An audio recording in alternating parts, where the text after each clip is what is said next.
चक्रवाती तूफान अम्फन के पश्चिम बंगाल पहुंचने में कुछ ही घंटे का वक्त बाकी है। पश्चिम बंगाल और ओडिशा के कई जिलों में लोगों को महफूज जगहों तक पहुंचाने का काम तेज कर दिया गया। खास तौर पर उन जिलों में जहां तूफान का सबसे ज्यादा असर होने की आशंका है। एनडीआरएफ, एसडीआरएफ और कोस्ट गार्ड के जवान समुद्र के तट के पास मौजूद हैं। लोगों को न केवल जागरूक किया गया बल्कि उन्हें राहत शिविरों में पहुंचाया गया। तूफान जैसे जैसे आगे बढ़ रहा है, मौसम भी करवट लेने लगा है। ओडिशा में कई जगहों पर आसमान में काले बादल दिखने लगे।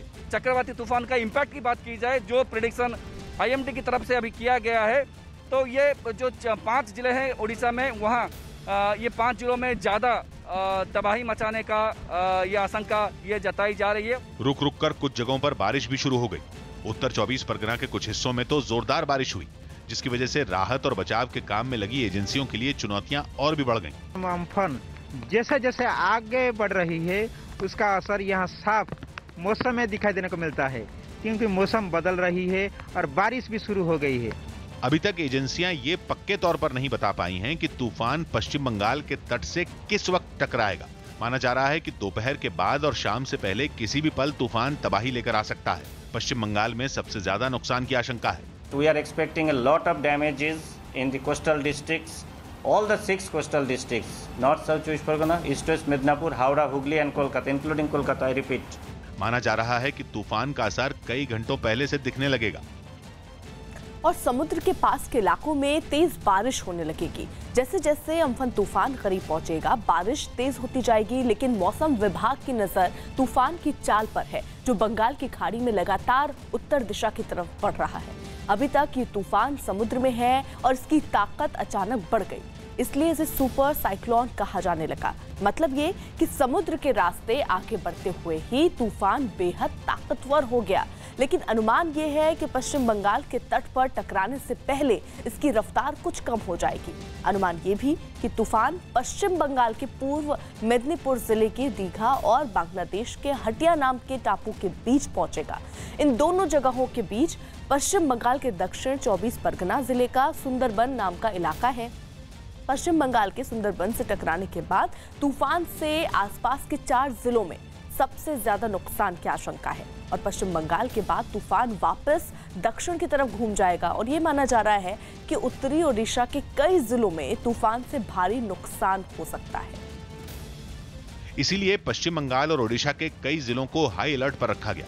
सुंदरबन इलाके के आसपास, जहां पर इसकी गति सबसे तेज होगी, हवाओं की गति 165 से लेकर के 175 किलोमीटर प्रति घंटा से भी ज़्यादा 185 किलोमीटर प्रति घंटा की रफ्तार से भी इन जगहों पर चल सकती है।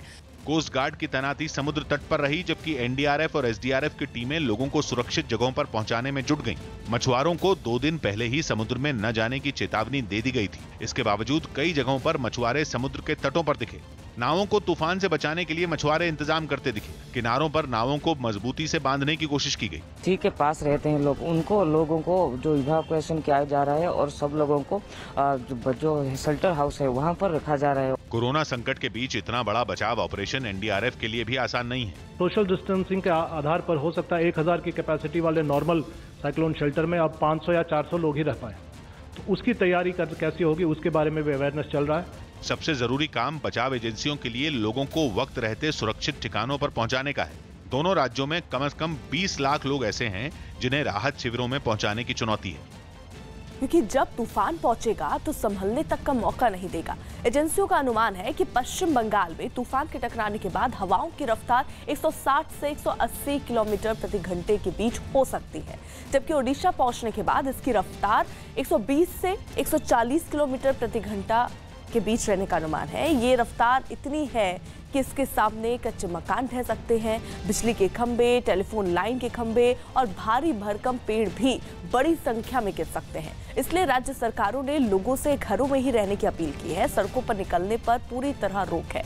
इस दौरान बसों को ही नहीं बल्कि ट्रेनों को भी चलने की इजाजत नहीं होगी। एहतियातन 1 दिन के लिए ट्रेनों के ऑपरेशन पर भी रोक लगा दी गई है। इसके अलावा लंबे समय तक तेज बारिश के कारण फसलों को भी नुकसान होने की आशंका जताई गई है।